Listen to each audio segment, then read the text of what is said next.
Eran las 11:15 de la mañana cuando mi hijo Martín me arrancó la billetera de las manos.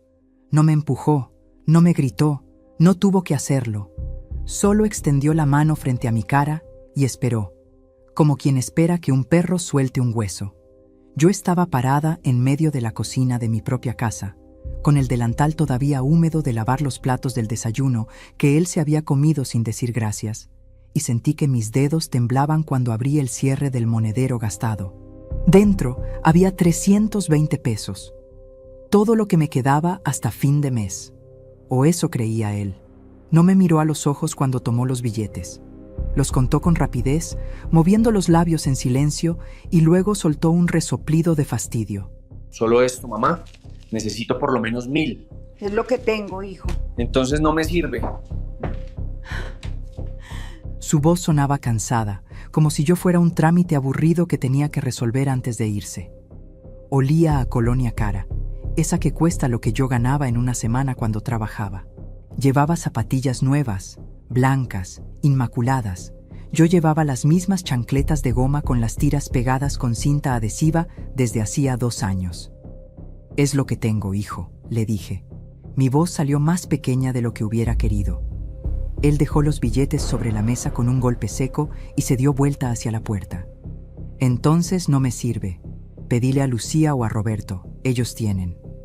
Y se fue. No cerró con violencia, ni siquiera eso. Simplemente se fue, dejando la puerta entreabierta y una corriente de aire frío que me hizo tiritar a pesar del sol de febrero que entraba por la ventana.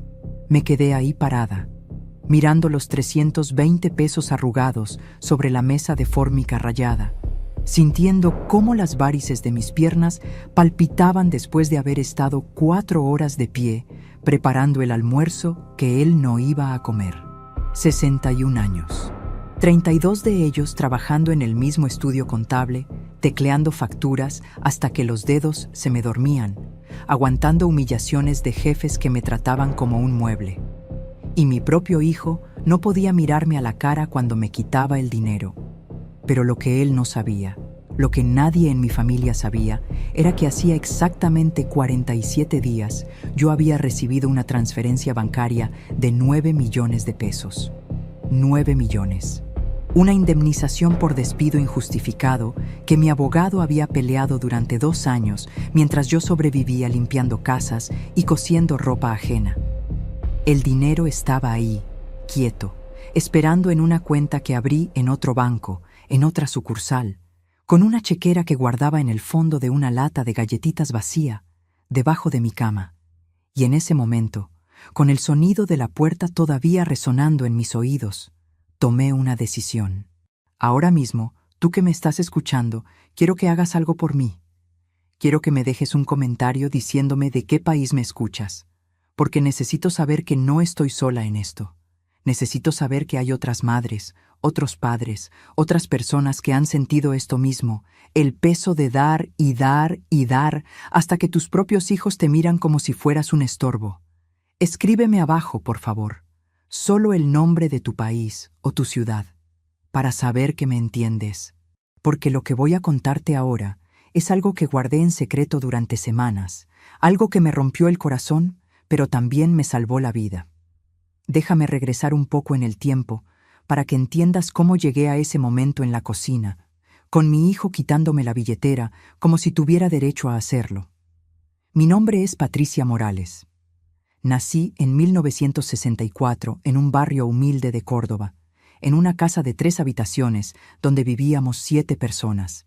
Aprendí a trabajar antes de aprender a leer. Mi mamá cosía a domicilio y yo le enhebraba las agujas, le alcanzaba los hilos, le planchaba las costuras. A los 18 años conseguí trabajo como secretaria en un estudio contable. Me casé a los 20 con Héctor, un hombre bueno, electricista, que murió de un infarto hace 8 años dejándome sola con las deudas de su última internación. Tuve 3 hijos. Martín, el mayor, nació cuando yo tenía 26 años. Era un bebé hermoso, de ojos grandes y sonrisa fácil. Lo amamanté hasta los 2 años, porque no teníamos dinero para leche de fórmula.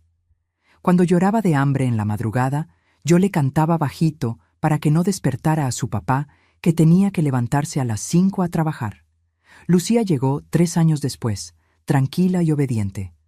Roberto fue el último, mi bebé, el que casi me cuesta la vida porque tuve preeclampsia y me internaron 1 mes completo. Los crié con lo que pude. Héctor trabajaba 12 horas diarias y yo hacía malabares con el sueldo de secretaria para que no les faltara nada. Compraba la carne más barata, la que tenía más hueso y grasa, y la cocinaba con papas y zanahorias para que rindiera. Mis hijos comían primero. Yo comía lo que sobraba, parada junto a la pileta, masticando rápido antes de lavar los platos. Usaba la misma ropa durante años. Me teñía el pelo yo misma con tinturas en caja. Nunca me compré una cartera cara. Nunca fui a un salón de belleza. Nunca pedí nada para mí. Martín fue siempre el más difícil. Desde chico quería todo lo que veía en la tele. Zapatillas de marca, videojuegos, bicicletas. Cuando cumplió 15 años, me pidió una fiesta grande, con DJ y luces. Yo trabajé 6 meses de horas extras para pagarla. Me acuerdo que mis pies sangraban dentro de los zapatos de tanto estar parada. Pero ver su cara feliz ese día me hizo pensar que valía la pena. Pero algo pasó después de la adolescencia. Martín dejó 3 carreras universitarias sin terminar. Tuvo trabajos que duraban semanas. Siempre tenía una excusa. El jefe era un idiota. Los compañeros le tenían envidia. El horario no le convenía. Y siempre, venía a pedirme plata. Primero, eran montos pequeños. Mamá, préstame 1,000 pesos, te los devuelvo la semana que viene. Nunca devolvía. Después fueron montos más grandes. Necesito 5,000 para un curso que me va a cambiar la vida. Nunca terminaba el curso. Me ofrecieron un negocio increíble. Solo necesito 10,000 para empezar. El negocio nunca existía. Yo siempre decía que sí, siempre. Porque era mi hijo, porque una madre no abandona, porque tenía miedo de que si le decía que no, dejaría de visitarme y yo terminaría sola en esta casa vacía donde todavía cuelga la foto de bodas de Héctor y yo en la pared del comedor. Los otros 2 se fueron distanciando. Lucía se casó con un ingeniero y se mudó a Buenos Aires. Me llama una vez al mes. Conversaciones cortas, educadas, frías. Roberto formó su familia y vive a 20 minutos de aquí, pero casi nunca viene. Cuando lo hace, se queda parado junto a la puerta, como esperando irse. Yo sé por qué. Porque cada vez que venían, Martín aparecía pidiendo plata, y había discusiones, y gritos, y yo siempre terminaba defendiendo a Martín, rogándoles que entendieran que él estaba pasando por un mal momento, que pronto iba a mejorar. Héctor me lo advirtió antes de morir. Estaba en la cama del hospital, conectado a cables y máquinas que pitaban sin parar, y me apretó la mano con la poca fuerza que le quedaba. «Patricia», me dijo con la voz ronca, «deja de darle plata a Martín. Lo estás arruinando. Un hombre que no trabaja por lo suyo no es un hombre». Yo le prometí que lo haría, pero no cumplí. Porque después del entierro, Martín lloró en mi hombro como cuando era chico, y yo sentí que si lo soltaba, lo perdería también. Pero en los últimos años, algo cambió. O tal vez siempre fue así y yo no quise verlo. Martín ya no pedía, exigía, ya no prometía devolverme, ni siquiera mencionaba el tema. Llegaba, entraba sin tocar el timbre, abría la heladera como si fuera un hotel y antes de irse, estiraba la mano esperando que yo le diera lo que tuviera. Si yo le decía que no tenía, se enojaba. Me decía que yo era egoísta, que él era mi hijo y tenía derecho a que lo ayudara, que otros hijos tenían padres con plata y él solo me tenía a mí, pobre y tacaña. Hace 6 meses perdí el trabajo. 32 años en el mismo estudio, y el dueño me echó de un día para otro porque contrató a una chica de 22 que cobraba la mitad. Me fui un viernes a las 6 de la tarde con una caja de cartón llena de mis cosas.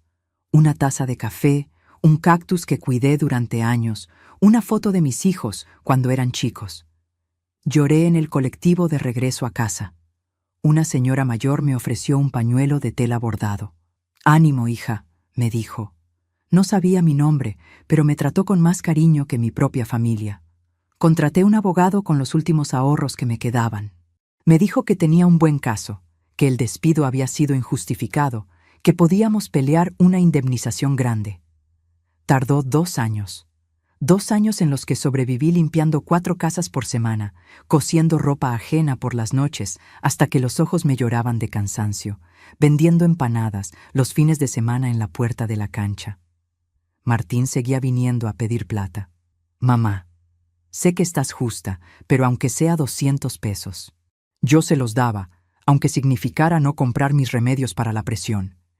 Y entonces, un miércoles de diciembre, sonó el teléfono. Era el abogado. Patricia, ganamos. Te van a depositar 9 millones de pesos. Me senté en el piso de la cocina, con el teléfono todavía en la mano, y me puse a temblar. 9 millones. Era más dinero del que había visto en toda mi vida junta. Era libertad. Era descanso. Era poder dejar de limpiar pisos ajenos con las rodillas hinchadas y los pulmones llenos de lavandina. Pero no le conté a nadie. Algo dentro de mí, algo profundo y oscuro que nunca antes había sentido, me dijo que esperara, que observara, que viera qué pasaba si mi familia creía que yo no tenía nada. Abrí una cuenta en un banco del centro, lejos de mi barrio. Pedí que no me mandaran nada por correo. Guardé la chequera en una lata de galletitas que escondí debajo de la cama, envuelta en una bolsa de plástico. Y esperé. Durante semanas seguí viviendo como siempre. Seguí limpiando casas.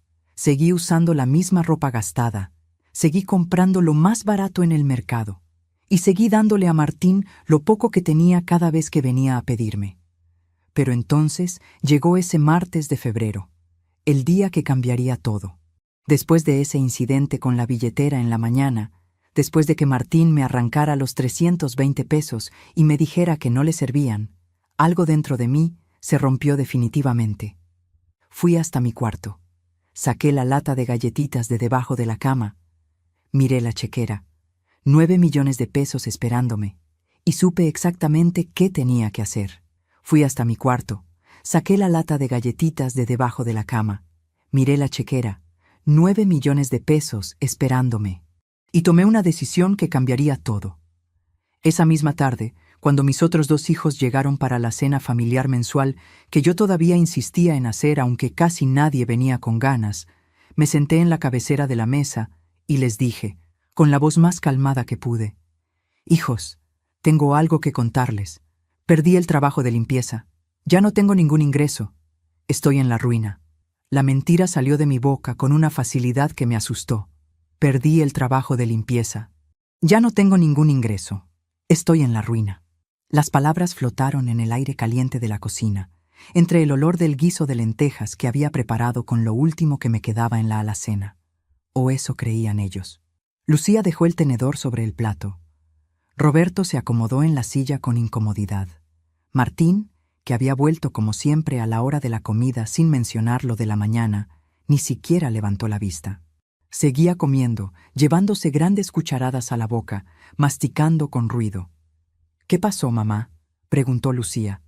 Su voz sonaba preocupada pero distante, como cuando uno pregunta por educación, pero no quiere involucrarse demasiado. Llevaba un vestido azul que yo nunca podría comprarme y un reloj delgado que brillaba cada vez que movía la muñeca.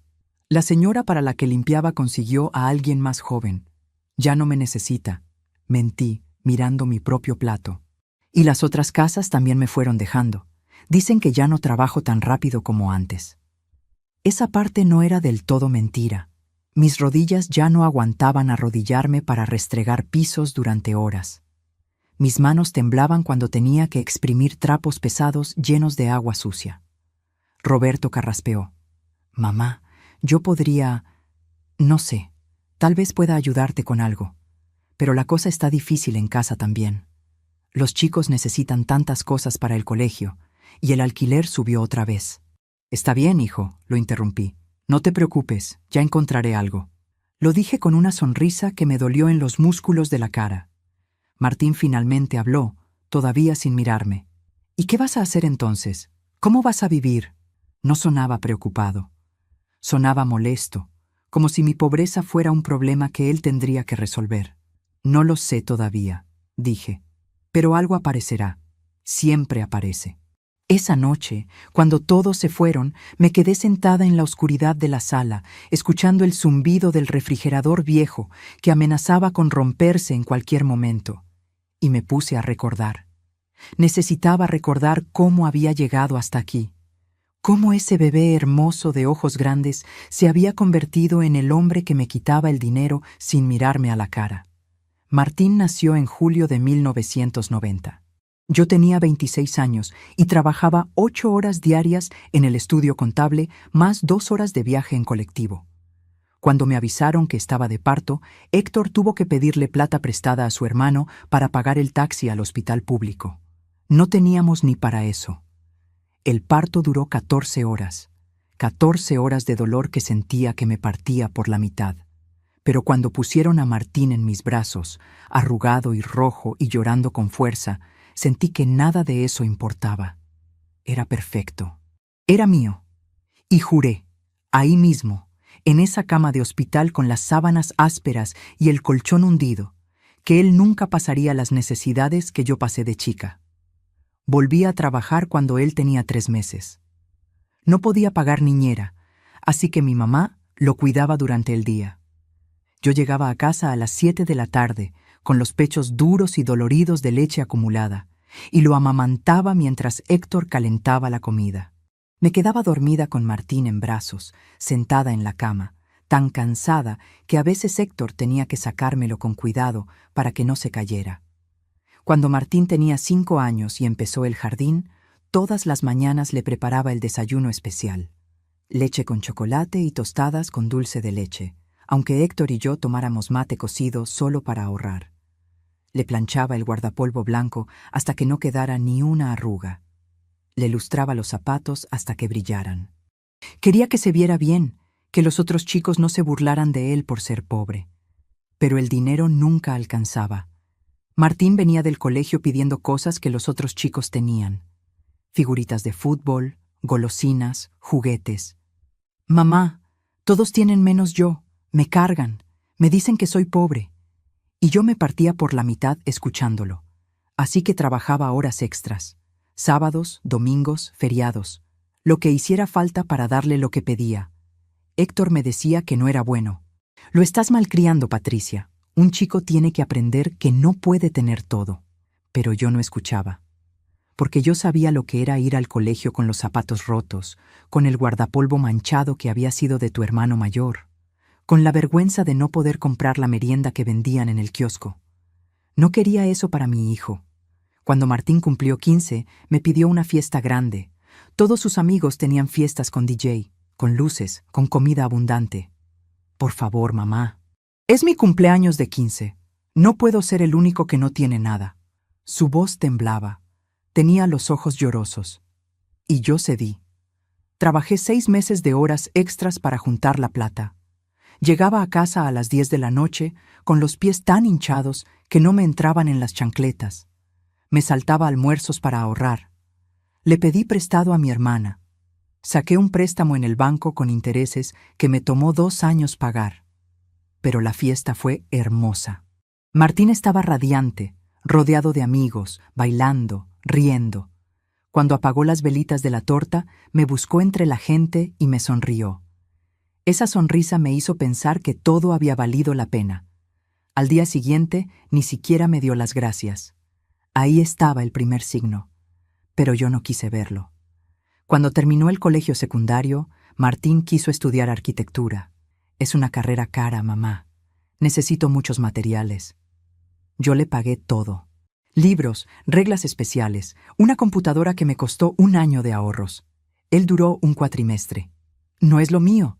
Los profesores son unos idiotas que no saben enseñar. Después probó con diseño gráfico. Después con marketing. Después con gastronomía. Nunca terminaba nada. Siempre era culpa de otros. Y yo siempre le creía. Siempre lo defendía cuando Héctor lo enfrentaba. «Déjalo, Héctor. Está buscando su camino. Ya va a encontrar lo suyo». Pero Héctor no se dejaba convencer. «Ese chico tiene 20 y tantos años y nunca trabajó un día en su vida. Vos lo estás hundiendo, Patricia. Un hombre necesita ganarse el pan con su propio esfuerzo o no es nada. Discutíamos por eso. Yo le gritaba que era demasiado duro con Martín, que no entendía lo difícil que estaba la vida para los jóvenes, que las cosas ya no eran como antes. Y Héctor me miraba con esa tristeza cansada en los ojos y me decía: un día te vas a arrepentir de haberle dado todo sin pedirle nada a cambio. Tal vez tenía razón, pero para cuando quise verlo, ya era tarde. Lucía y Roberto fueron diferentes, no porque yo los quisiera menos, sino porque después de Martín ya no me quedaba tanta energía para darles todo. Lucía aprendió a arreglarse sola. Estudiaba en su cuarto hasta tarde, conseguía buenas notas, nunca pedía nada. Roberto era tímido y callado, ayudaba a su papá los fines de semana, juntaba monedas para comprarse sus propias cosas, y yo me sentía culpable por eso. Me sentía culpable porque no les daba lo mismo que a Martín. Entonces trataba de compensar, de estar más presente con él, de darle más atención, más dinero, más de todo, como si el amor se midiera en pesos. Cuando Héctor murió hace 8 años, Martín tenía 27. El velorio fue un viernes lluvioso. Yo estaba sentada en la primera fila de sillas plegables del salón fúnebre, mirando el ataúd de madera barata, sintiendo que se me había acabado el aire. Lucía estaba a mi derecha, llorando en silencio. Roberto a mi izquierda, con la mandíbula apretada tratando de no quebrarse. Martín llegó tarde. Llegó cuando ya casi todos se habían ido. Olía a alcohol. Tenía los ojos rojos, pero no sé si era por llorar o por otra cosa. Se acercó al ataúd, lo tocó un momento y después vino hacia mí. Se arrodilló frente a mi silla y puso su cabeza en mi regazo, como cuando era chico. Mamá, perdóname. No llegué a tiempo. Perdóname. Y lloró. Lloró con grandes sollozos que le sacudían todo el cuerpo. Y yo le acaricié el pelo y le dije que estaba todo bien, que no pasaba nada. Debí enojarme. Debí decirle que era una falta de respeto. Pero no lo hice, porque en ese momento yo también sentía que se me moría todo, y lo único que podía aferrarme era a mis hijos. Después del entierro vinieron los problemas de plata. Héctor tenía deudas del hospital. La última internación había costado una fortuna. Yo no sabía nada de sus cuentas, él siempre manejaba esos temas. Descubrí que debíamos más de lo que teníamos. Martín me prometió ayudar. Mamá, voy a conseguir trabajo, te voy a ayudar a pagar todo, no te preocupes. Lo dijo con tanta convicción que le creí. Pero pasaron semanas, meses, y no pasaba nada. Él seguía viviendo en casa, comiendo lo que yo cocinaba, usando los servicios que yo pagaba, y cada vez que yo le preguntaba por trabajo, me decía: estoy buscando, mamá, pero está difícil. Mañana voy a dejar currículums. Lucía se había mudado a Buenos Aires con su novio. Roberto acababa de casarse y tenía su propia familia. Yo estaba sola con Martín, limpiando la casa de mi hijo muerto, pagando las deudas de mi esposo muerto y sintiendo que me estaba ahogando. Una noche, Martín entró a mi cuarto. Eran las 2 de la madrugada. Yo no podía dormir, como casi todas las noches desde que Héctor murió. Mamá, necesito pedirte algo. Se sentó en el borde de mi cama. La luz de la calle que entraba por la ventana le iluminaba medio rostro. ¿Qué pasa, hijo? Necesito 3,000 pesos. Me ofrecieron un trabajo, pero necesito comprar ropa adecuada. Tengo una entrevista importante. 3,000 pesos era casi todo lo que me quedaba hasta fin de mes. Pero la esperanza de que consiguiera trabajo me hizo decir que sí. Al día siguiente fui al cajero, saqué la plata, se la di. Él me abrazó fuerte. Gracias, mamá. No te voy a fallar. Te lo prometo. Nunca hubo ninguna entrevista, y yo nunca le pregunté en qué se había gastado el dinero. Ese fue el segundo signo que ignoré. Los años que siguieron fueron más de lo mismo. Martín pedía, yo daba. Él prometía, nunca cumplía. Y yo justificaba, perdonaba, volvía a dar. Porque tenía miedo. Miedo de que si dejaba de darle, él se iría. Y entonces me quedaría completamente sola en esta casa llena de fantasmas. Pero algo dentro de mí se fue quebrando. Lento, como una pared con grietas que nadie repara hasta que un día se derrumba toda. cada vez que Martín tomaba mi plata sin agradecerme, cada vez que se iba sin cerrar la puerta, cada vez que me gritaba cuando yo no tenía para darle, cada vez que lo veía con zapatillas nuevas mientras yo usaba las mías rotas. Y entonces, ese martes de febrero, cuando me quitó la billetera de las manos y me dijo que 320 pesos no le servían, algo dentro de mí se rompió del todo. Decidí hacer el experimento. Decidí mentirles a todos que estaba en la ruina para ver qué pasaba, para ver quién realmente se preocuparía por mí y no por mi dinero. La primera semana fue tranquila. Nadie vino a visitarme. Lucía me llamó un día. Conversación de 5 minutos. ¿Cómo estás, mamá? ¿Conseguiste algo de trabajo? Le dije que no. Ella me dijo que me mandaba ánimo y cortó. Roberto me mandó un mensaje de texto. Ma, acordate que podés contar conmigo. Cualquier cosa, avísame. No volvió a escribir. Martín vino el jueves, a la hora del almuerzo, como siempre. Entró sin tocar. ¿Qué hay de comer? Yo había preparado fideos con salsa. Nada más. No había plata para carne, le dije. Él comió en silencio, mirando el teléfono. Terminó. Dejó el plato en la pileta sin lavar, y cuando estaba por irse le dije: Martín, necesito pedirte algo. Se dio vuelta.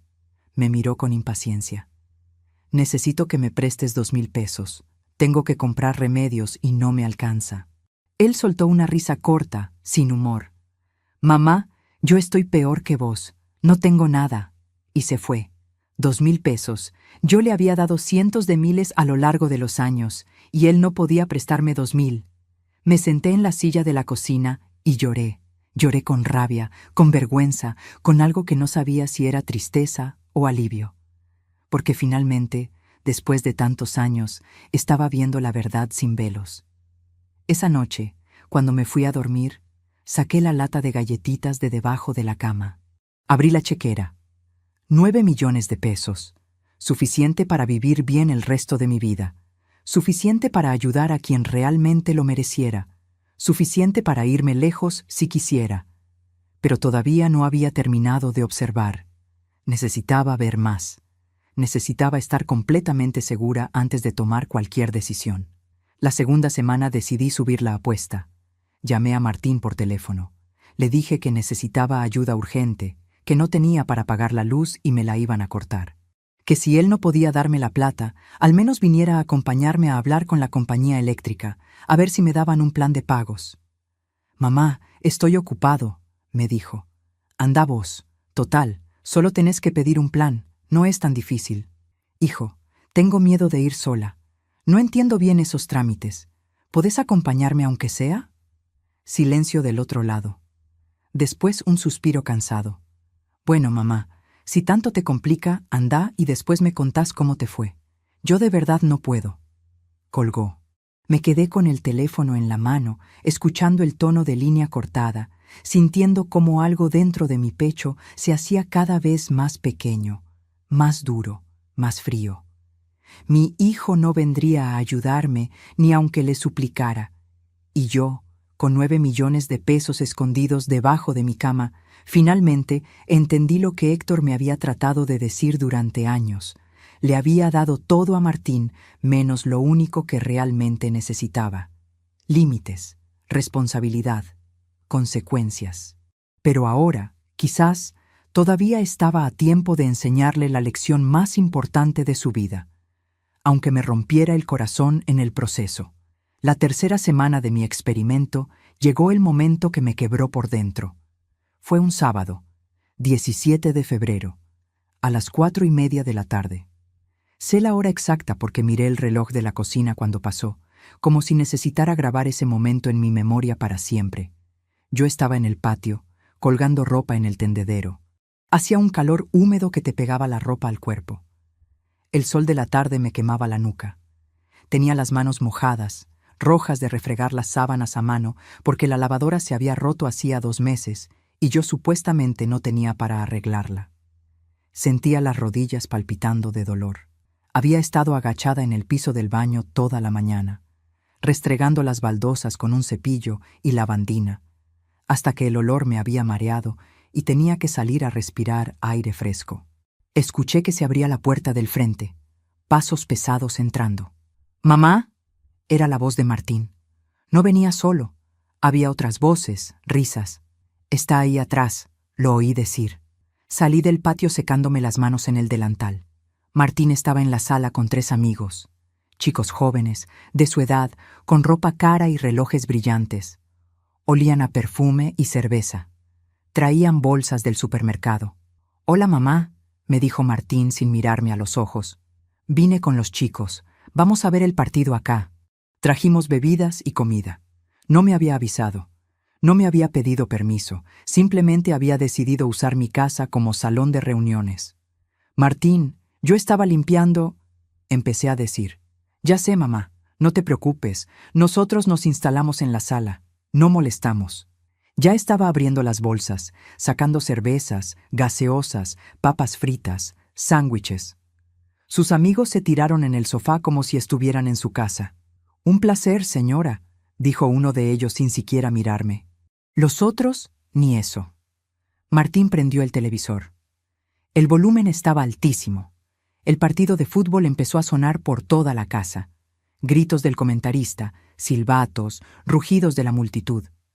Yo me quedé parada ahí, con el delantal mojado, con las manos que todavía olían a lavandina, sintiéndome invisible.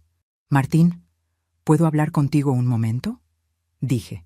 Él no me escuchó. O fingió no escucharme. Estaba riéndose de algo que había dicho uno de sus amigos. «Martín», repetí, más fuerte. «¿Qué, mamá?», me dijo con fastidio, sin despegar los ojos de la pantalla. «¿Me avisas la próxima vez que vas a traer gente?». «Dale, mamá, no hagas drama, es solo el partido. En un rato nos vamos». Me hizo un gesto con la mano, como quien espanta una mosca. Me fui a la cocina, me senté en la silla.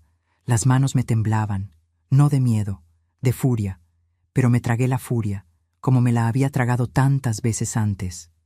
Porque una madre no echa a su hijo. Una madre no hace escándalos delante de los amigos de su hijo. Una madre aguanta. El partido duró 2 horas. 2 horas de gritos, de risas, de vasos que chocaban, de papas fritas que caían al piso. Yo me quedé en la cocina, tratando de no escuchar, tratando de respirar hondo, diciéndome a mí misma que pronto se irían. A las 6:30 se terminó el partido. Escuché que apagaban el televisor, voces despidiéndose, la puerta que se abría. Pensé que por fin se iban todos. Pero Martín volvió a entrar. Vino a la cocina. Yo estaba todavía sentada en la misma silla, con las manos sobre la mesa. «Mamá, ¿tenés algo de plata?», me dijo. Su voz sonaba casual, como si estuviera pidiendo sal. Lo miré. Tenía una mancha de salsa en la remera. Olía a cerveza. Los ojos un poco vidriosos. «¿Para qué?», pregunté. «Los chicos quieren ir a comer algo. Yo quedé en pagar, pero no me alcanza. ¿Tenés 1.500 pesos?» Algo dentro de mí se quebró. Fue como un cristal que se parte. Podés escuchar el sonido exacto en tu cabeza, aunque nadie más lo oiga. «No tengo», dije. Mi voz sonó extraña, plana, vacía. «Dale, mamá, aunque sea 1.000, o lo que tengas». «No tengo nada, Martín. Te lo dije hace 3 semanas. Perdí el trabajo. No tengo ningún ingreso. Apenas me alcanza para comer». Él resopló. Se pasó la mano por el pelo.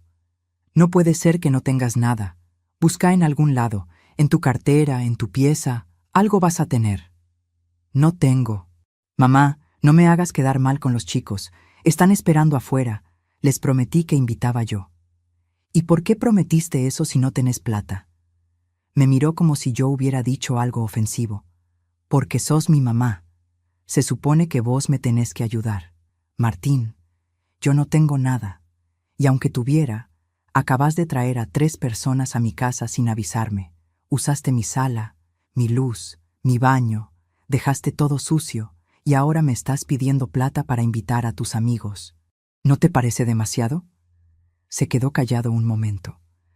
Después soltó una risa amarga. «Mira quién habla. La que vivió toda la vida sin hacer nada más que limpiar casas. La que nunca tuvo ambiciones, nunca hizo nada importante. ¿Y me vas a dar lecciones a mí?». Las palabras me cayeron como piedras.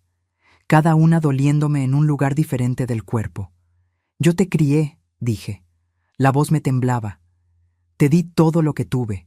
Trabajé hasta enfermarme para que no te faltara nada. Sí, claro. Y ahora me lo cobras. Siempre lo mismo. Yo te di todo. Yo me sacrifiqué por vos. ¿Sabes qué, mamá? Yo nunca te pedí que hicieras eso. Esas fueron tus decisiones. No me podés cobrar toda la vida por algo que yo no elegí.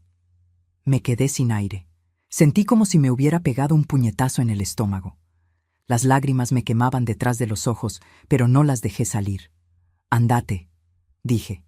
¿Qué? Andate de mi casa. Ahora.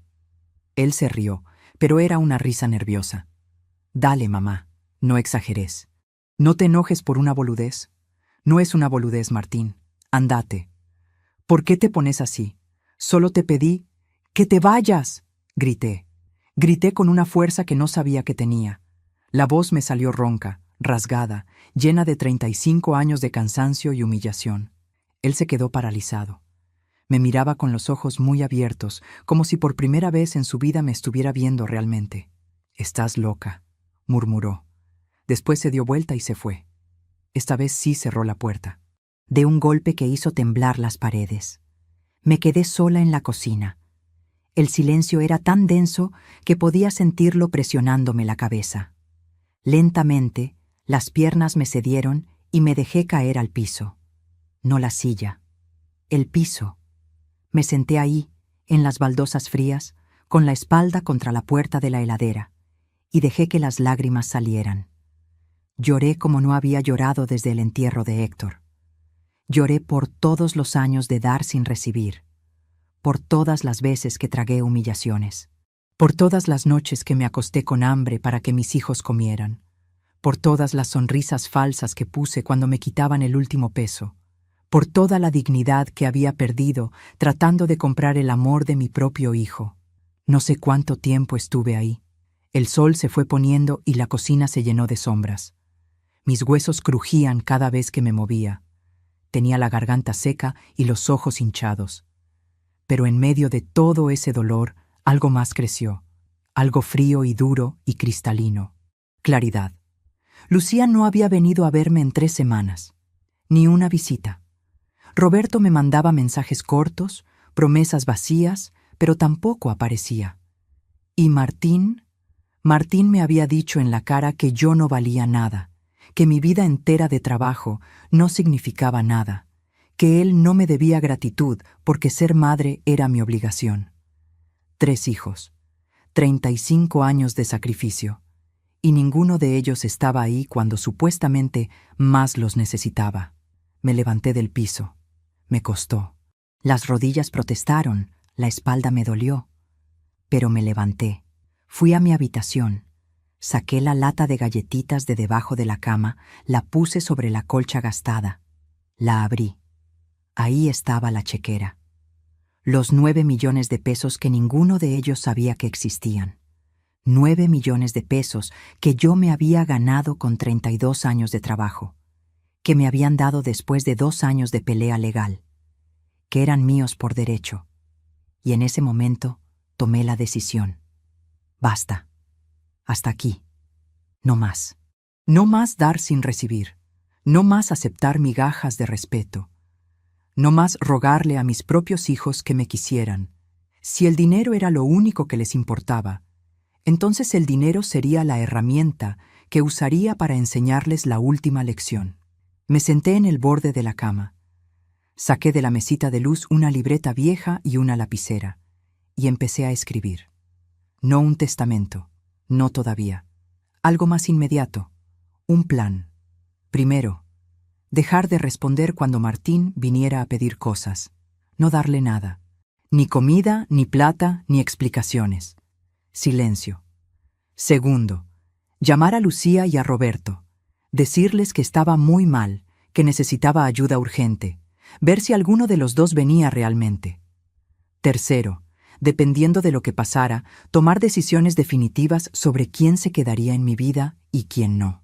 Cuarto, empezar a hacer los trámites para tener todo en orden. Documentos, cuentas, propiedades. Yo no era dueña de esta casa. La alquilaba desde que Héctor murió, pero tenía algunos ahorros además de los 9 millones. Tenía algunas joyas de mi mamá. Tenía decisiones que tomar sobre a quién dejarle qué. Y quinto, el más importante, no decirle a nadie todavía sobre el dinero. Dejar que creyeran que estaba en la ruina por 2 semanas más. Observar, tomar notas, ver quién realmente se preocupaba por mí como persona y no por lo que podía sacarme. Escribí todo eso con letra temblorosa. Cuando terminé, arranqué la hoja, la doblé y la guardé en el bolsillo del delantal. Después fui al baño. Me lavé la cara con agua fría. Me miré en el espejo. Tenía los ojos rojos e hinchados, ojeras profundas, arrugas que no me había dado cuenta cuándo habían aparecido, el pelo canoso despeinado. Parecía una mujer de 80 años, no de 61, pero en esos ojos cansados había algo nuevo, algo que brillaba como un cuchillo bajo la luz. Determinación. Esa noche no cené, no tenía hambre. Me acosté temprano, pero no pude dormir. Me quedé mirando el techo, escuchando los sonidos de la noche. Un perro ladrando a lo lejos, el zumbido del transformador de luz de la esquina, el tráfico ocasional de la avenida. Y en mi cabeza, una y otra vez, las palabras de Martín, la que vivió toda la vida sin hacer nada más que limpiar casas, la que nunca tuvo ambiciones, nunca hizo nada importante. Él tenía razón en algo. Yo nunca había hecho nada importante. Había vivido para otros, para mi mamá, para mi esposo, para mis hijos, nunca para mí. Pero eso estaba por cambiar.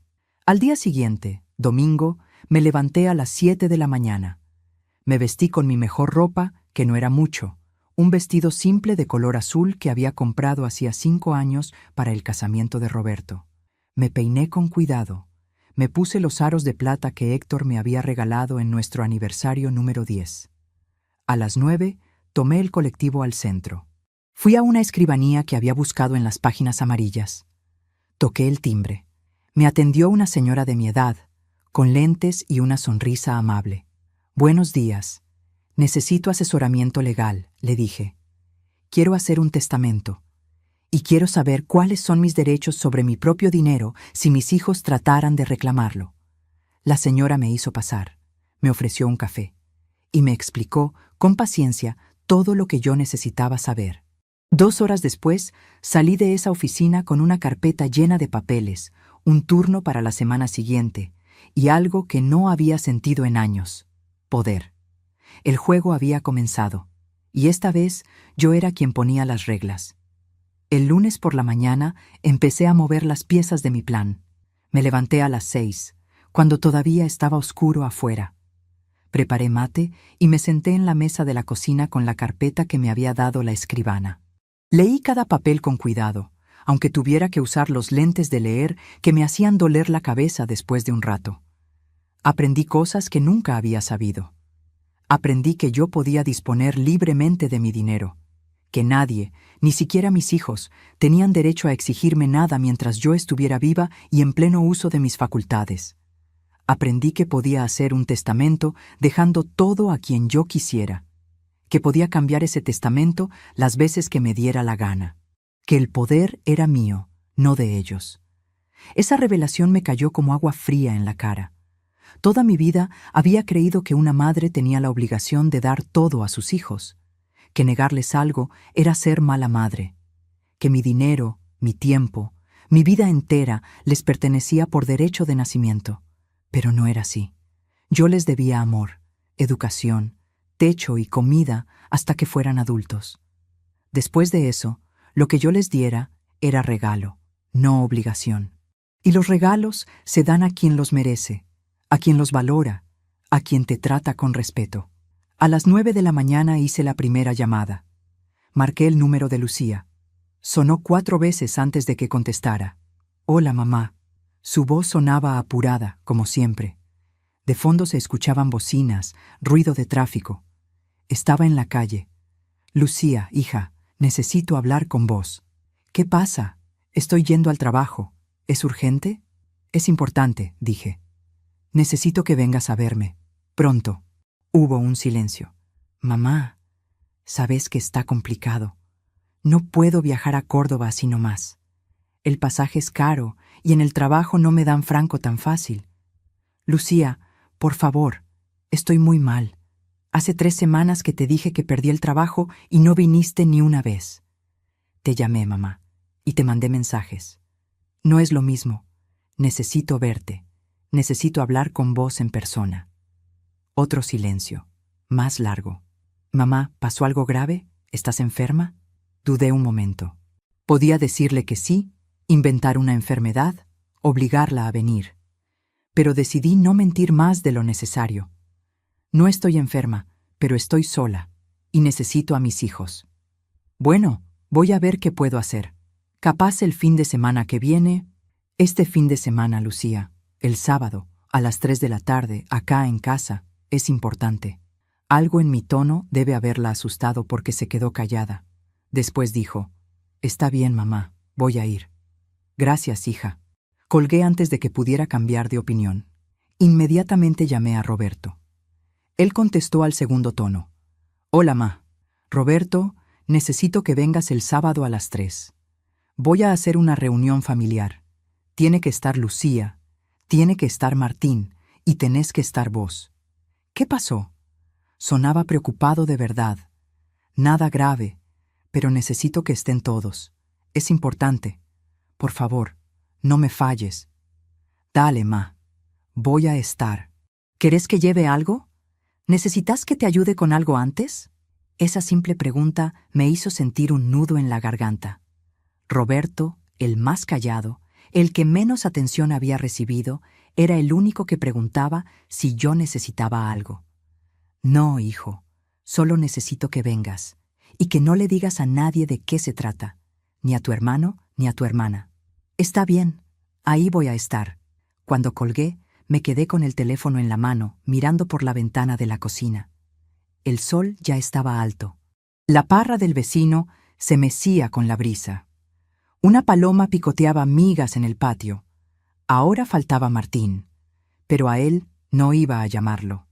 A él iba a dejar que viniera solo, como siempre hacía, esperando encontrar comida y dinero. Los días siguientes fueron extraños. Seguí con mi rutina de siempre. Me levantaba temprano, limpiaba la casa aunque no hiciera falta, iba al mercado a comprar lo mínimo. Pero había algo diferente en mí, una calma fría que nunca había sentido, como si me hubiera puesto una armadura invisible que me protegía de todo. Martín vino el martes. Eran las 12:30. Entró como siempre, sin tocar. «Mamá, ¿qué hay de comer?» Yo estaba en mi cuarto, guardando los papeles de la escribana en una caja que pensaba llevar al banco. Salí al pasillo. Lo miré. Él estaba en la cocina, abriendo la heladera. «No hay nada», le dije. Él se dio vuelta. «¿Cómo que no hay nada?» «No hay comida, Martín. No tengo plata para comprar». «Siempre decís lo mismo y siempre hay algo». Siguió revisando. Encontró un pedazo de queso, 2 tomates, medio paquete de fideos.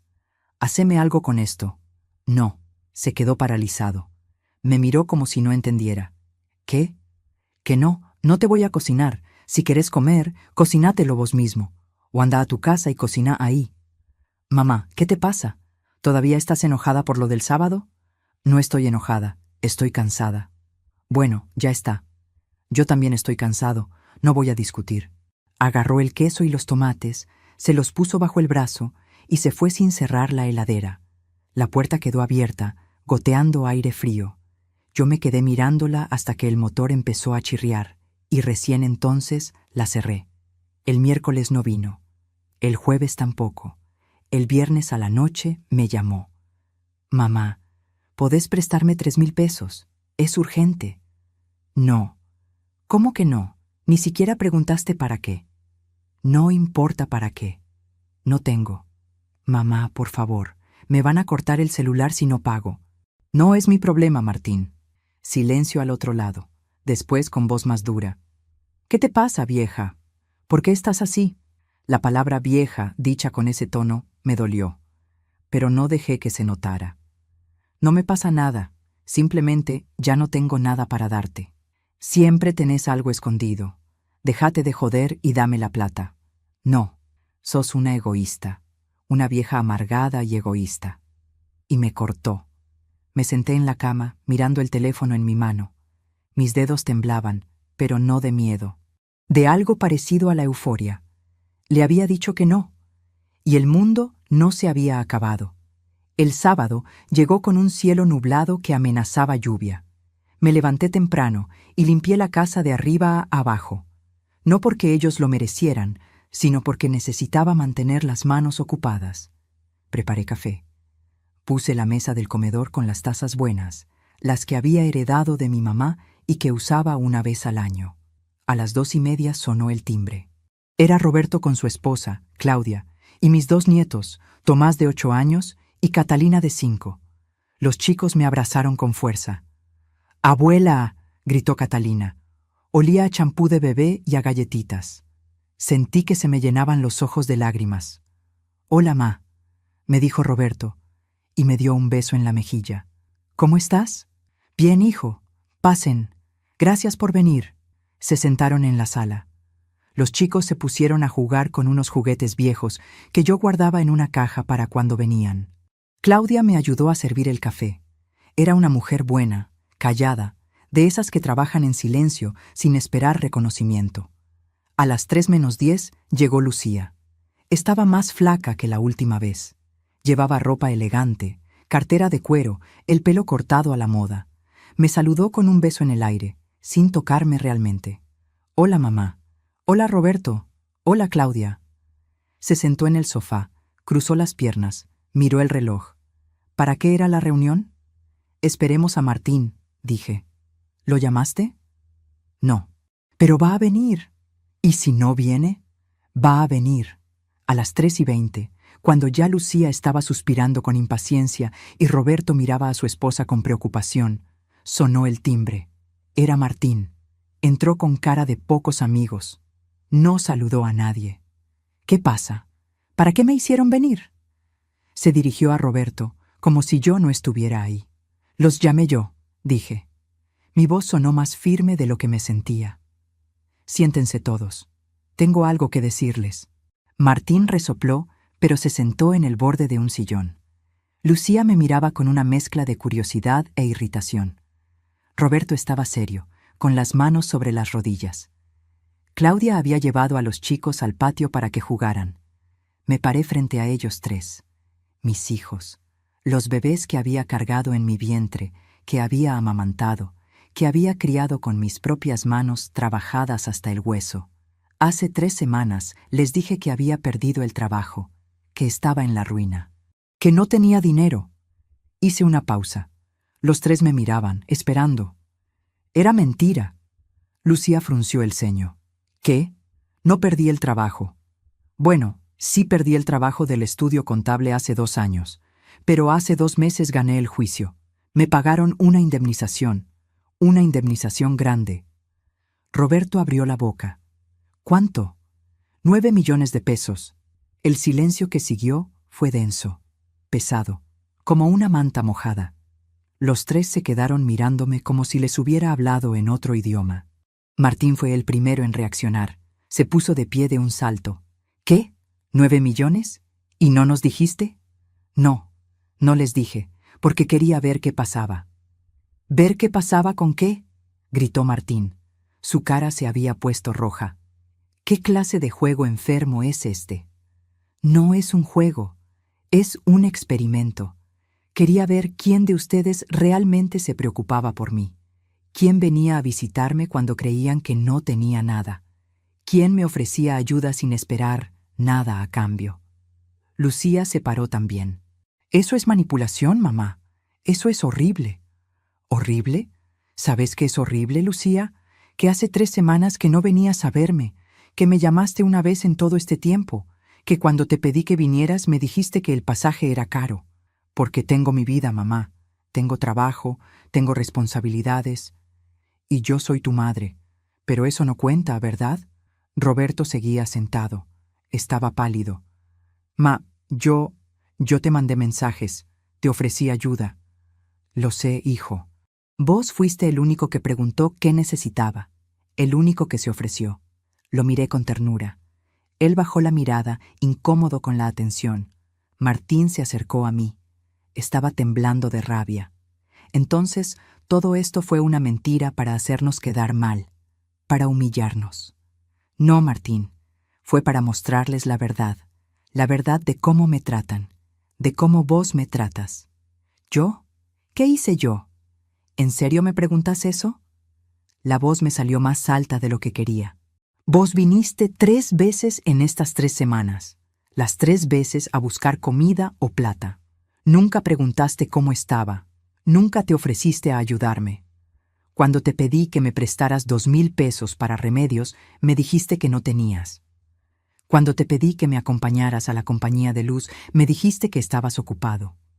Me tratás como si fuera un cajero automático, Martín. Y cuando el cajero está vacío, ni siquiera te molestás en mirarme a los ojos. Porque vos siempre me diste todo, me acostumbraste a eso, y ahora me lo cobrás. No te lo cobro, te lo muestro. Te muestro que durante 35 años yo di y di y di, y vos recibiste, y recibiste, y recibiste sin dar nada a cambio. Ni gratitud, ni respeto, ni siquiera tu tiempo. ¿Y qué querés? ¿Que me arrodille y te dé las gracias por hacer lo que se supone que una madre tiene que hacer? No. Quiero que entiendas que ser madre no significa ser esclava. Que yo también soy una persona, que merezco respeto, que merezco dignidad. Él soltó una risa amarga. ¿Dignidad? Vos no tenés dignidad, mamá. Viviste toda tu vida limpiando pisos, aguantando humillaciones, sin hacer nada importante. Y ahora porque tenés unos pesos, te crees que sos alguien. Esa frase otra vez, la misma que me había dicho hacía una semana, pero esta vez no me dolió tanto, porque finalmente entendí que esas palabras decían más de él que de mí. Tenés razón, dije con calma. Yo no hice nada importante, solo te di la vida, solo te crié, solo trabajé hasta enfermarme para que vos pudieras tener todo. Solo sacrifiqué mi juventud, mi salud, mis sueños por vos. Pero tenés razón, eso no es nada importante. Martín apretó los puños. Por un momento pensé que iba a pegarme, pero Roberto se paró y se puso entre nosotros. Ya está, Martín, cálmate. No me digas que me calme. Esta loca nos estuvo mintiendo durante semanas. Tiene 9 millones de pesos y nos hizo creer que estaba en la calle. Porque quería ver quién realmente la quería, dijo Roberto en voz baja. Y ahora lo sabemos. Martín lo miró con furia. Después me miró a mí. Después a Lucía, que estaba parada junto a la ventana con los brazos cruzados y la cara pálida. ¿Entonces qué? ¿Ahora nos vas a castigar? ¿Nos vas a desheredar? ¿Es eso? No lo sé todavía, dije. Y era verdad. Pero sí sé algo. Sé que las cosas van a cambiar, que yo voy a cambiar, y que ustedes van a tener que decidir si quieren ser parte de mi vida o no. Pero si eligen quedarse, va a ser con respeto, con gratitud, con reciprocidad. Porque yo ya no voy a aceptar menos de lo que merezco. El silencio que siguió fue roto por el llanto de Catalina afuera. Claudia entró corriendo. Se calló, pero está bien, dijo. Miró nuestras caras, el ambiente tenso y agregó: «Roberto, ¿nos vamos?» Roberto me miró. Yo asentí. «Está bien, hijo, gracias por venir». Él se acercó, me dio un abrazo. Fue breve, torpe, pero sincero. Hablamos después, ma. Lucía también se fue, sin decir nada. Solo tomó su cartera y salió por la puerta con paso rápido, los tacos repiqueteando en el piso. Martín se quedó. Estaba parado en medio de la sala, con los puños todavía apretados, respirando fuerte. ¿Algo más que quieras decir?, le pregunté. Me miró con odio. Odio puro. Sos una basura, una vieja resentida que se cree mejor que todos por tener unos pesos. Pero seguís siendo lo que siempre fuiste. Una limpiadora de mierda sin educación. Cada palabra diseñada para herirme, para hacerme sentir pequeña, para ponerme en mi lugar. Pero yo ya no estaba en ese lugar. Puede ser, dije, pero esta limpiadora de mierda sin educación tiene 9 millones de pesos y una decisión que tomar sobre su vida. Así que ahora, Martín, te voy a pedir que te vayas de mi casa. Y no vuelvas hasta que puedas tratarme con el respeto que merezco. No necesito tu plata ni tu respeto, me las arreglo solo. Perfecto, entonces probá. Se fue dando un portazo que hizo temblar los vidrios. Yo me quedé sola en mi sala, rodeada del eco de los gritos, sintiendo las piernas temblorosas y el corazón latiéndome en los oídos. Me senté en el sofá, puse las manos sobre las rodillas y respiré hondo. Lo había hecho. Había dicho todo lo que tenía que decir. Había plantado límites por primera vez en mi vida. Y aunque me dolía, aunque sentía como si me hubieran arrancado un pedazo del alma, también sentía algo más: libertad. Los días que siguieron a la reunión familiar fueron los más silenciosos de mi vida. El teléfono no sonó. Nadie vino a tocar mi puerta. Era como si me hubiera vuelto invisible. Pero por primera vez en décadas, ese silencio no me asustaba. Era un silencio que yo había elegido. Un silencio que tenía límites claros, no el silencio del abandono, sino el de la decisión. El lunes fui al banco. Pedí hablar con un asesor financiero. Me atendió un muchacho joven, de traje y corbata, que al principio me habló como si yo no entendiera nada. Señora, le voy a explicar en términos simples. Tuve que interrumpirlo. Joven, entiendo perfectamente. Trabajé 32 años en un estudio contable. Solo necesito que me asesore sobre inversiones seguras para mi edad. Se puso colorado y cambió el tono. 2 horas después salí de ahí con un plan. Parte del dinero en un plazo fijo, parte en bonos del gobierno, parte en una cuenta de ahorro que me daba intereses mensuales. Suficiente para vivir bien sin trabajar nunca más. Suficiente para ayudar a quien yo quisiera. Suficiente para sentirme segura. Después fui a una inmobiliaria. Esta casa que alquilaba desde hacía 8 años no era mía. La dueña podía echarme cuando quisiera. Quería algo propio, algo que nadie pudiera quitarme. El agente me mostró fotos de departamentos pequeños, de un dormitorio, en barrios tranquilos. Algo con buena luz, le pedí. Y si puede ser, con un balcón.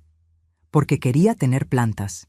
Quería sentarme al sol por las mañanas sin tener que pedirle permiso a nadie. El miércoles, Roberto me llamó. «Ma, ¿cómo estás?» Su voz sonaba preocupada. «Bien, hijo, mejor de lo que he estado en años. ¿Hablaste con Martín?» «No. Y él no habló conmigo tampoco». Silencio incómodo. «Ma, yo sé que lo que te hizo está mal, pero es tu hijo. ¿De verdad vas a...» «¿A qué, Roberto? ¿A dejarlo afuera de mi vida?» Él mismo me dijo que no necesitaba mi plata ni mi respeto. Le estoy dando lo que pidió. Pero él no lo decía en serio. Estaba enojado.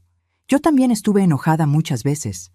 Y tragué mi enojo durante 35 años. Ahora es su turno de tragarse las consecuencias de sus palabras. Otro silencio. Después, ¿puedo ir a visitarte? Con los chicos. A Claudia le gustaría que comiéramos juntos un domingo. Se me llenaron los ojos de lágrimas. Me encantaría, hijo. ¿El domingo que viene? Perfecto. Y Roberto, gracias por preguntar. El jueves me crucé con la señora Elisa, mi vecina de toda la vida. Nos encontramos en el mercado. Ella estaba comprando verduras, igual que yo. Nos saludamos y empezamos a conversar mientras hacíamos fila para pagar. «¿Cómo está tu hijo?», me preguntó. «Hace días que no lo veo por acá». «Está bien», dije. No quería dar explicaciones. «Ay, Patricia, vos siempre tan buena con ese muchacho. Yo le digo a mi hija que ojalá fuera tan paciente como vos». Me palmeó el brazo con afecto. Antes me hubiera sentido orgullosa de esa frase. Ahora me daba tristeza, porque ser paciente había sido solo otro nombre para dejarme humillar. «Elisa», le dije, «a veces una madre tiene que aprender a decir que no, aunque duela». Me miró sorprendida. Después asintió despacio. «Tenés razón, hija. Tenés razón». El viernes por la tarde recibí un mensaje de Lucía. Era largo, escrito con cuidado. «Mamá, he estado pensando mucho en lo que pasó el sábado. Tenés razón en muchas cosas. Yo me alejé. Me concentré tanto en mi vida, en mi trabajo, en mi matrimonio, que me olvidé de que vos seguías acá. Sola. No fue intencional, pero eso no lo hace menos doloroso para vos. Quiero que sepas que lo lamento. y quiero intentar estar más presente. Si me dejas. Te quiero. Lucía. Leí el mensaje 3 veces. Las palabras sonaban sinceras, pero también habían pasado solo 6 días desde que se enteró del dinero. No sabía si su arrepentimiento era genuino o si tenía miedo de perder su parte de la herencia. Decidí no responder todavía. Necesitaba tiempo para ver si las acciones acompañaban las palabras. De Martín, nada. Ni una llamada, ni un mensaje, ni siquiera para insultarme. Era como si hubiera desaparecido del mapa, pero yo sabía que no iba a durar mucho, porque Martín nunca había trabajado de verdad en su vida. Y sin mí como red de seguridad, la caída iba a ser dura. Pasaron 2 semanas más. Compré el departamento. Uno pequeño, luminoso, en un 3er piso con balcón que daba al este. Me entregaban las llaves en 15 días. Empecé a empacar mis cosas despacio, con cuidado, decidiendo qué me llevaba y qué dejaba atrás. Era como hacer una limpieza no solo de la casa, sino de mi vida entera. Ropa que no usaba desde hacía años, a la donación. Muebles viejos y rotos, a la basura. Fotos de momentos que me hacían mal recordar, guardadas en una caja en el fondo del placard. Me quedé solo con lo que me traía paz. Roberto vino ese domingo con su familia, como había prometido. Trajo asado, ensaladas, pan. Claudia trajo un postre. Los chicos llenaron la casa de ruido y risas. Comimos en el patio, bajo la parra, con el sol de marzo cayendo suave sobre nuestras cabezas. Ma, prueba esta ensalada. La hizo Claudia. Es riquísima, me decía Roberto mientras me servía. Me trataba con cuidado, como si yo fuera algo frágil que podía romperse. Abuela, ¿es verdad que te vas a mudar?, preguntó Tomás con la boca llena de pan. Sí, mi amor, a un departamento nuevo. ¿Y va a tener lugar para que durmamos cuando te visitemos? Se me hizo un nudo en la garganta. Por supuesto, voy a tener un sillón cama solo para ustedes. Catalina se trepó a mi regazo. ¿Y vas a tener plantas? A mí me gustan las plantas. Voy a tener muchas, y vos me vas a ayudar a regarlas cuando vengas. Dale. ¡Dale! Después de comer, mientras Claudia jugaba con los chicos, Roberto y yo nos quedamos sentados en las sillas de plástico, tomando mate. ¿Sabes algo de Martín?, me preguntó. No. ¿Vos? Me llamó hace unos días. Estaba, no sé, raro. Me pidió plata prestada. ¿Le diste? No, le dije que no podía. Se enojó. Me dijo que yo también me había puesto en tu contra, que todos en la familia éramos iguales. Asentí. Era exactamente lo que esperaba. ¿Y cómo estaba? ¿Sonaba bien? Roberto dudó. Sonaba desesperado, ma. Creo que las cosas no le están yendo bien, pero tampoco quiere admitirlo. Va a tener que hacerlo tarde o temprano. ¿Y si no lo hace? ¿Y si se hunde del todo? Lo miré a los ojos. Roberto, escúchame bien. Yo quiero a tu hermano. Lo voy a querer hasta el día que me muera. Pero ya no puedo salvarlo. Él tiene que aprender a salvarse solo. Si yo sigo rescatándolo, nunca va a crecer. Nunca va a ser un hombre de verdad. Roberto bajó la vista. Papá decía lo mismo. Tu papá tenía razón. Me tomó 8 años entenderlo, pero tenía razón. Se quedó callado un momento. Después me tomó la mano. Ma, yo sé que no fui el mejor hijo tampoco. Me alejé. No te llamaba seguido. No venía a visitarte. Pero cuando te pedí que vinieras, viniste. Cuando te pregunté si necesitabas algo, me dijiste que no, pero me ofreciste ayuda. Eso es lo que importa, hijo. La reciprocidad, el respeto. Me apretó la mano. Te quiero, ma. Yo también te quiero. Esa noche, cuando se fueron, me quedé sentada en el patio hasta tarde. Las estrellas brillaban en el cielo limpio. Se escuchaban los grillos, el murmullo lejano del tráfico, la música de alguna fiesta en el barrio de al lado. Me sentía en paz. Por primera vez en años, sentía que estaba haciendo lo correcto. A la 3ª semana, finalmente, Martín reapareció. Era un martes a la noche, las 11:15. Yo estaba en camisón, a punto de acostarme, cuando escuché que tocaban la puerta. No el timbre. Golpes fuertes, insistentes. Fui hasta la puerta sin abrir. ¿Quién es? Soy yo, mamá. Abrí. La voz de Martín, pero sonaba diferente, cansada, rota. Abrí la puerta con la cadena puesta. Él estaba del otro lado, bajo la luz amarilla del farol de la calle. Tenía el pelo despeinado, barba de varios días, ojeras profundas. Las zapatillas blancas que tanto presumía estaban sucias y gastadas. Llevaba la misma ropa que la última vez que lo vi. ¿Qué querés, Martín? Tengo que hablar con vos. Son las 11 de la noche. Por favor, mamá, 5 minutos. Dudé, pero algo en su voz, en su postura encorvada, me hizo abrir la puerta. Entró despacio, como si le doliera caminar. Se sentó en la silla de la cocina sin que yo lo invitara. Puso los codos sobre la mesa y se cubrió la cara con las manos. ¿Qué pasó?, pregunté, manteniéndome de pie, manteniendo la distancia. Todo, pasó todo. Su voz sonaba ahogada. Me echaron del lugar donde estaba viviendo. No pagué el alquiler. Los amigos que me prestaban plata ya no me dan más. No tengo nada. No tengo dónde dormir. ¿Y tu novia? ¿Esa chica con la que estabas el año pasado? Me dejó. Cuando le dije que no tenía plata, me dejó. Me quedé callada. Parte de mí quería abrazarlo, decirle que todo iba a estar bien, que se quedara acá conmigo. Pero otra parte, la parte que había aprendido a poner límites, sabía que eso sería un error. ¿Y qué querés que haga yo?, pregunté. Levantó la cara. Tenía los ojos rojos. Déjame quedarme acá unos días, hasta que me acomode. ¿Cómo te vas a acomodar si nunca en tu vida trabajaste de verdad? Voy a buscar trabajo, lo prometo.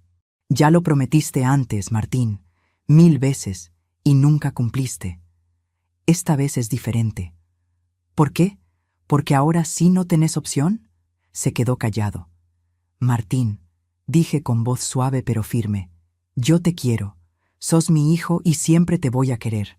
Pero no puedo seguir siendo tu salvavidas. No puedo seguir permitiendo que uses mi casa, mi comida, mi dinero como si fuera tuyo por derecho. Pero soy tu hijo, y yo soy tu madre, no tu esclava, no tu banco, no tu sirvienta. ¿Entonces qué? ¿Me vas a dejar en la calle? No, te voy a dar una oportunidad, una sola. Fui hasta mi cuarto. Saqué de la lata de galletitas 2 billetes de 5,000 pesos. Volví a la cocina. Los puse sobre la mesa. Esto es para que alquiles una pieza por un mes. Y para que compres comida. Nada más. No te voy a dar más dinero. No te voy a dejar vivir acá.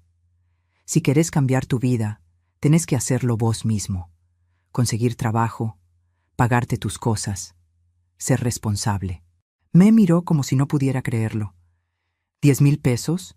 ¿Tenés 9 millones y me das 10,000 pesos? Es más de lo que vos me diste cuando te pedí ayuda. Es más de lo que merezco darte considerando cómo me trataste. Sos una basura, dijo con voz temblorosa. Una vieja basura que se cree Dios porque tiene plata. Puede ser, pero es mi plata, y vos vas a tener que aprender a vivir sin ella. Agarró los billetes, se los metió en el bolsillo y se paró. No te olvides de esto. Cuando seas vieja y estés sola y enferma, no te olvides de cómo me trataste hoy. No voy a olvidarme. Así como nunca voy a olvidarme de cómo vos me trataste durante 35 años. Se fue sin cerrar la puerta. Otra vez. Yo la cerré, pasé la llave, corrí la cadena. Me apoyé contra la madera fría y cerré los ojos. Las lágrimas corrían por mis mejillas, pero no eran lágrimas de debilidad. Eran lágrimas de liberación. Había hecho lo correcto. Lo sabía en lo profundo de mi alma. Aunque doliera. Aunque me partiera el corazón. 2 días después, me mudé al departamento nuevo. Roberto me ayudó con las cosas. Lucía me mandó flores y una tarjeta que decía, para tu nuevo comienzo. Con amor. Era un gesto pequeño, pero era algo. La primera noche en mi propio lugar, me senté en el balcón con una taza de té. Había comprado una planta de jazmín que ya estaba floreciendo. El olor dulce llenaba el aire tibio de la noche. Las luces de la ciudad brillaban abajo. Se escuchaban bocinas lejanas, voces, vida, y yo estaba sola. Pero no me sentía sola. Me sentía libre. El sábado siguiente, Roberto vino con su familia para la cena inaugural. Lucía también vino, desde Buenos Aires, con una botella de vino y disculpas sinceras en los ojos. Cocinamos juntos en mi cocina nueva. Nos sentamos en la mesa pequeña que había comprado. Comimos, reímos, los chicos corrieron por el departamento gritando de alegría. Y cuando sirvieron el postre, Claudia levantó su vaso. Por Patricia, por su valentía, por su nuevo comienzo. Todos brindaron. Incluso Catalina con su vaso de jugo. Y yo miré a mi alrededor, a estas personas que habían elegido estar conmigo, no por mi dinero, sino por mí. Y supe que finalmente, después de 61 años, había encontrado mi lugar en el mundo. Un lugar donde yo ponía las reglas. Un lugar donde yo era la dueña de mi propia vida. Han pasado 8 meses desde aquella noche que Martín salió de mi vida con 10,000 pesos en el bolsillo y veneno en las palabras. 8 meses desde que me mudé a este departamento pequeño que huele a jazmines y a libertad. 8 meses desde que decidí que mi vida me pertenecía a mí y a nadie más. Hoy es octubre, un sábado tibio de primavera. Son las 10 de la mañana y estoy en el balcón regando mis plantas. Tengo 12 ahora. Jazmines, geranios, malbones, una planta de tomates que Catalina me ayudó a sembrar y que ya tiene frutos verdes colgando de las ramas. El sol me calienta la espalda. Me puse crema protectora como me enseñó Lucía. «Mamá, tenés que cuidar la piel», me dijo la última vez que vino. Lucía viene una vez al mes ahora. Se queda el fin de semana. Dormimos en el sillón, cama juntas, como cuando ella era chica y tenía pesadillas y se metía en mi cama. Hablamos de cosas que nunca antes habíamos hablado. De su matrimonio que no es perfecto pero que está tratando de salvar. De su trabajo que la estresa pero que también la llena. De sus miedos, de sus sueños, de las cosas que nunca me contó cuando creía que yo solo era su madre y no también una persona. La semana pasada me dijo: «Perdóname, mamá, por todos los años que no te vi de verdad, por tratarte como una obligación y no como un privilegio». Lloramos las dos, abrazadas en este mismo balcón, mientras el sol se ponía detrás de los edificios. Roberto viene todos los domingos con su familia. Los chicos ya conocen el camino de memoria. Tomás me enseña cosas de la computadora, me ayudó a abrir una cuenta de correo electrónico. Catalina riega las plantas conmigo y me cuenta historias interminables sobre su escuela, sus amigas, su maestra. Claudia y yo cocinamos juntas. Me enseñó recetas nuevas, cosas que yo nunca me hubiera animado a probar. El otro día hicimos sushi. Sushi. Yo, Patricia Morales, que toda mi vida comí guiso y milanesas, ahora sé hacer sushi. Con el dinero hice cosas que jamás imaginé. Me compré ropa nueva. No mucha, no soy de gastar en exceso, pero me compré vestidos lindos, zapatos cómodos pero elegantes, una cartera de cuero que no es de marca pero que me encanta. Fui al dentista y me arreglé las muelas que me dolían desde hacía años. Fui al oculista y me recetó lentes nuevos que no me dan dolor de cabeza. Fui al médico y me hice todos los estudios que había postergado por no tener plata. Abrí una cuenta de ahorro para cada uno de mis nietos. Cuando cumplan 18 años, van a tener dinero para estudiar lo que quieran, para viajar, para empezar su vida adulta con algo de colchón. No se lo dije todavía. Será sorpresa. Pero Roberto lo sabe y cuando se lo conté lloró en mi hombro diciendo: «Gracias, ma. Gracias por ser tan buena». También doné dinero. A un hogar de ancianos donde las personas viven solas y olvidadas.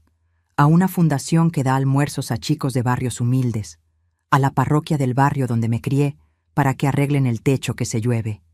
No doné fortunas, pero doné lo suficiente para sentir que estaba devolviendo algo de todo lo que la vida me dio. Y el resto lo invertí como me enseñó el asesor del banco. Cada mes recibo intereses que me alcanzan para vivir tranquila. No lujosamente, pero tranquila. Sin preocuparme si voy a poder pagar la luz, o comprar los remedios, o comer algo más que fideos. Esa tranquilidad no tiene precio. Hace 3 meses me anoté en un taller de tejido en el centro comunitario del barrio. Voy los martes y jueves a la tarde. Somos 8 mujeres, todas mayores de 60, todas con historias parecidas a la mía. Mujeres que dieron toda su vida a otros y ahora están aprendiendo a darse algo a sí mismas. Nos reímos, tomamos mate, tejemos bufandas y gorros que después donamos a un hospital infantil. La semana pasada Marta, una de las señoras, cumplió 70 años y le hicimos una torta sorpresa. Cantamos, bailamos, nos sacamos fotos. Yo me reí tanto que me dolió la panza. Tengo amigas ahora. No conocidas, no vecinas con las que se habla de pavadas. Amigas de verdad. Personas que me llaman para tomar un café, que me invitan a caminar por el parque, que me preguntan cómo estoy y realmente quieren saber la respuesta. También empecé a hacer algo que nunca en mi vida me había permitido: descansar. Algunas mañanas me quedo en la cama hasta las 9. Leo revistas. Miro programas en la tele sin sentir culpa. Me siento en este balcón a no hacer nada, solo mirar el cielo, escuchar los pájaros, sentir el sol. Al principio me costaba. Me sentía inútil, egoísta. Pero de a poco aprendí que descansar no es un lujo. Es un derecho, sobre todo a mi edad, después de trabajar casi 50 años sin parar. De Martín no supe nada durante 5 meses. 5 meses de silencio absoluto. No me llamó, no me buscó. Fue como si hubiera desaparecido del mapa. Roberto me contaba cosas de vez en cuando, que lo había visto trabajando en una estación de servicio, que estaba viviendo en una pensión barata, que se veía cansado, más flaco, más viejo. Cada vez que escuchaba eso, sentía una punzada en el pecho, porque soy su madre y una nunca deja de serlo. Pero también sabía que esto era necesario, que si yo lo rescataba una vez más, todo habría sido en vano. Hasta que hace 3 semanas, un miércoles a las 5 de la tarde, tocaron el timbre. Abrí el portero eléctrico. ¿Quién es? Soy yo, mamá. La voz de Martín, pero diferente, suave, cansada, sin ese tono de exigencia que siempre tenía. Subí, dije después de dudar un momento. Esperé en la puerta del departamento. Escuché sus pasos en la escalera. Lentos, pesados. Cuando llegó al 3er piso estaba sin aire. Se había engordado un poco, pero se veía saludable. Llevaba ropa simple, limpia, el pelo corto. No olía a perfume caro, olía a jabón común. Nos miramos en silencio durante varios segundos. «Hola, mamá», dijo finalmente. «Hola, Martín. ¿Puedo pasar?» Me hice a un lado. Entró despacio, mirando el departamento. «Está lindo», dijo. «Gracias». George se sentó en el sofá cuando lo invité. Yo me senté en la silla del frente, mantuve la distancia. «No vine a pedirte nada», dijo de entrada, como si hubiera ensayado las palabras. «Vine a decirte algo». Esperé en silencio. «Tenés razón, en todo», bajó la mirada. «Soy un inútil. Toda mi vida fui un inútil. Me la pasé culpándote a vos, culpando a papá, culpando al mundo por mis fracasos. Pero la verdad es que el problema siempre fui yo». No dije nada. Necesitaba escuchar más. «Cuando me diste esos 10,000 pesos y me dijiste que no me ibas a ayudar más, te odié. Te odié con toda mi alma. Pensé que eras la peor madre del mundo». Se rió sin humor. «Me gasté la plata en 2 semanas, alquilé una pieza inmunda, comí lo más barato que encontré, y cuando se terminó no tenía a nadie a quien acudir. Ningún amigo me prestaba, ninguna novia me aguantaba. Roberto me dijo que no. Lucía ni siquiera me contestó los mensajes. Hizo una pausa. Se frotó la cara con las manos. Tuve que conseguir trabajo, trabajo de verdad. Entré a una estación de servicio, turno noche, de 11 de la noche a 7 de la mañana. Atender borrachos, limpiar baños, cargar nafta con frío, con calor, con lluvia. Ganaba una miseria, pero era lo único que conseguí sin experiencia. Lo miré. Había algo diferente en él, en su postura, en su forma de hablar. Los primeros días quise renunciar. Me dolía todo el cuerpo. Me daba vergüenza que alguien me viera ahí. Pero no podía renunciar porque no tenía a dónde ir. Así que aguanté. Y de a poco me di cuenta de algo. Me miró a los ojos. Me di cuenta de lo duro que es trabajar. De verdad trabajar. De ganar cada peso con tu propio esfuerzo. y entendí todo lo que vos hiciste por mí durante toda tu vida. Se le quebró la voz. Las lágrimas empezaron a caerle por las mejillas. Un hombre de 35 años llorando en mi sala como el niño que alguna vez fue. Perdóname, mamá. Perdóname por todo. Por las humillaciones, por los maltratos, por tratarte como basura, por decirte que tu vida no valía nada. Vos valés todo. Sos la persona más fuerte que conozco, y yo fui tan idiota que no lo vi hasta que te perdí.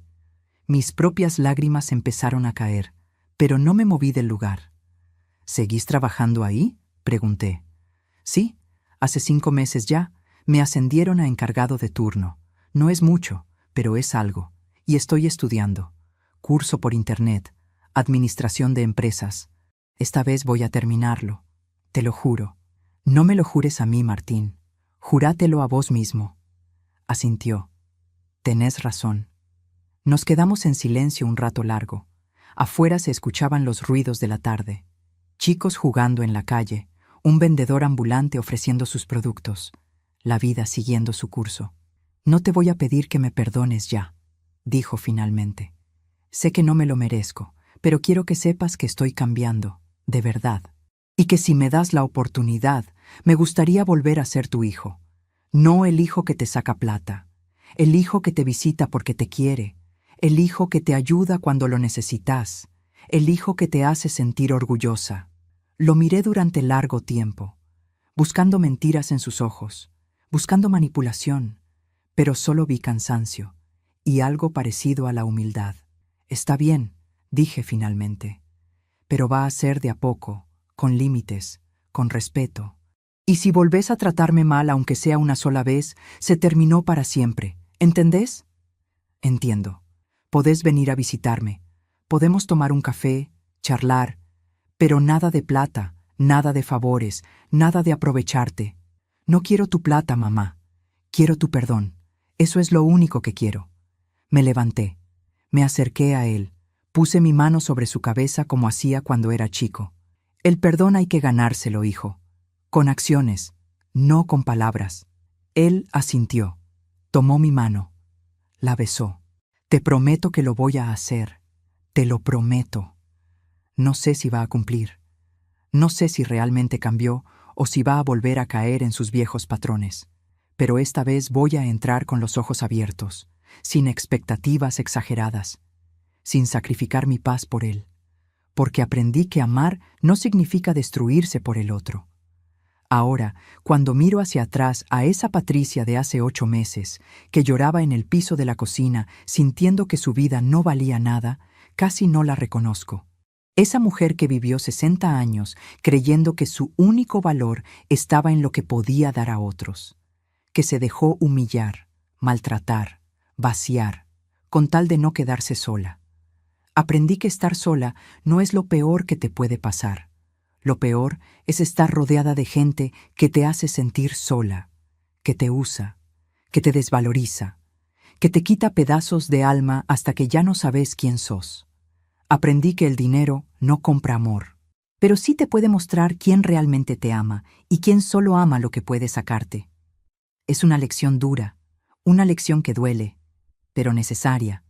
Aprendí que poner límites no te hace mala madre, te hace sabia, te hace fuerte. Y le enseña a tus hijos la lección más importante que pueden aprender, que tienen que ganarse las cosas, que tienen que respetar a los demás, que nadie les debe nada por el simple hecho de existir.